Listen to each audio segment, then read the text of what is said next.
Olá, meus amores! Hoje vamos falar dele, que foi geógrafo, pesquisador, biólogo, cientista social, príncipe e dono da barba mais incrível da história do anarquismo. Kropotkin! A primeira coisa, eu não falo russo, tá? Então, perdoa meu russo torto e não desiste de mim. Bom, Piotr Alexeyevich Kropotkin nasceu na Rússia e talvez você tenha achado estranho que no começo eu falei que ele era um monte de coisa, que ele era geógrafo, que ele era cientista e que ele era príncipe. Sim, antes dos Romanov, que é a dinastia que ficou conhecida como a dinastia dos czares, aqueles que foram depostos na Revolução Soviética. Antes dos Romanov havia uma outra dinastia. Era a dinastia que deu origem à Rússia. E é dessa família que vem o Kropotkin. Acontece que ele falou, quero saber disso aí não. Então quando chegou à idade adulta, ele abdicou ao seu título de nobreza e foi viver como um pesquisador, como um cientista. E é de ciência que a gente vai falar agora. A gente pode dizer que o Kropotkin foi um dos principais responsáveis por trazer ciência para o anarquismo, buscar uma abordagem científica para o anarquismo, inserir técnica. Afinal, o cara era geógrafo, o cara ficava pesquisando lá na Sibéria. Ele queria trazer ciência para algo que era extremamente humano, para algo que era uma análise social. Para isso, ele se valia bastante daqueles estudos que estavam em alta na época. Que na época, né, a gente está falando do século XIX, estamos falando de Darwin, teoria da evolução das espécies, aquela coisa toda que vocês já conhecem. Além de trazer ciência para o anarquismo, o Kropotkin foi o fundador, pelo menos considerado um dos fundadores, da corrente anarco-comunista, e podemos dizer que ele é uma peça fundamental no que viriam a se tornar os estudos de criminologia e também do abolicionismo penal. Sim, eu falei de abolicionismo penal com o vídeo da Voltaire Declare. Se você não viu, vai lá ver, tá no feed e tá no YouTube também, assim como este aqui. Mas quem teve um papel fundamental nesse rolê de abolicionismo penal, de compreender a não eficácia e o papel igualmente danoso das cadeias, do sistema carcerário para a sociedade, foi o nosso amigo Kropotkin. E agora a gente vai chamar ele só de Kropotkin, não me forcem a falar mais russo, pelo amor. Por ser um geógrafo, o Kropotkin ele viajava bastante. Ele fez muitas pesquisas na região da Sibéria, e por conta dessas viagens dele enquanto geógrafo, ele acabou conhecendo a situação miserável de inúmeras partes da Rússia e da Finlândia. E é meio bizarro pensar que a Finlândia já foi um país miserável, né? Mas foi. Enquanto ele estava nessas viagens, ele ia tendo contato com a literatura revolucionária da época, não somente com a literatura científica de fato, né? E em Genebra, ele acabou participando da Primeira Internacional. Falei da Primeira Internacional nos vídeos passados. Se vocês quiserem que eu fale especificamente das internacionais, já sabe, né? Comentários. Ele acabou participando em Genebra, lá da Primeira Internacional, e nessa época ele foi convidado a participar da Federação Anarquista de Jura.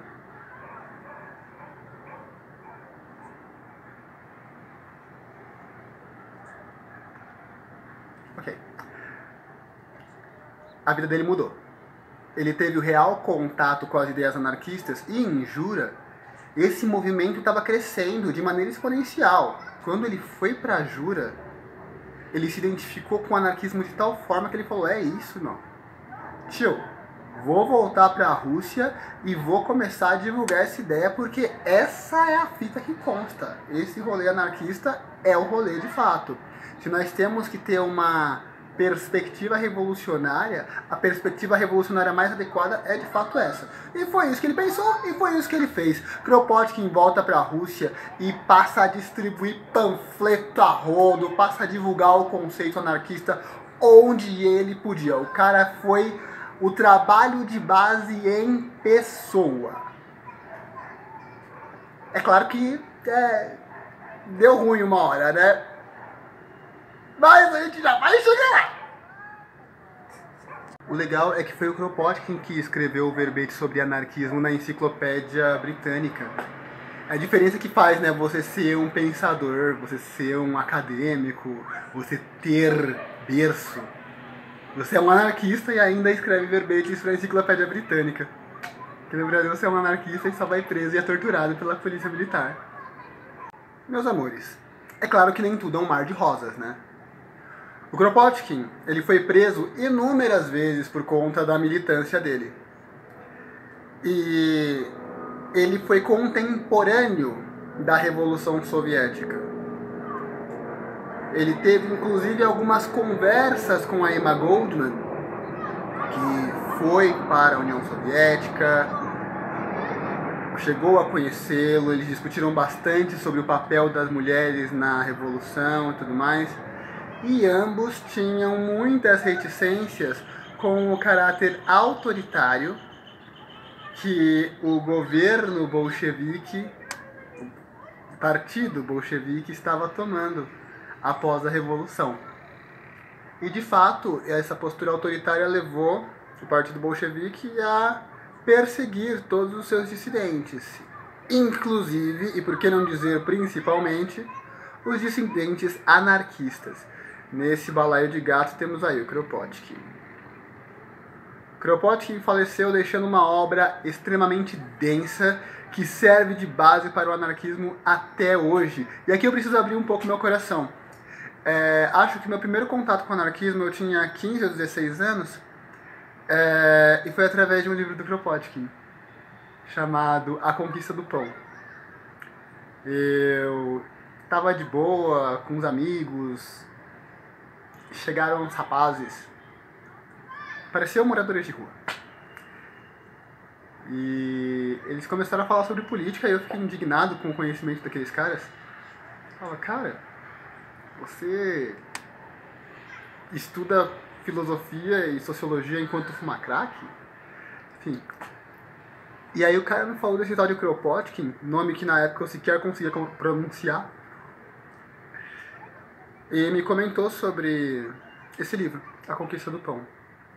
Eu fui atrás, comecei a ler, fiquei indignado, achei aquilo absurdo. Eu era jovem. Mas foi o que começou a abrir meus olhos para novas perspectivas. Então, sem nenhum arcabouço teórico, só com um arcabouço emocional mesmo, se eu puder indicar uma obra do Kropotkin para vocês, eu indico A Conquista do Pão. Você conhece? Você já leu? Manda aí nos comentários. Kropotkin veio a falecer em 1921, já com a União Soviética estabelecida.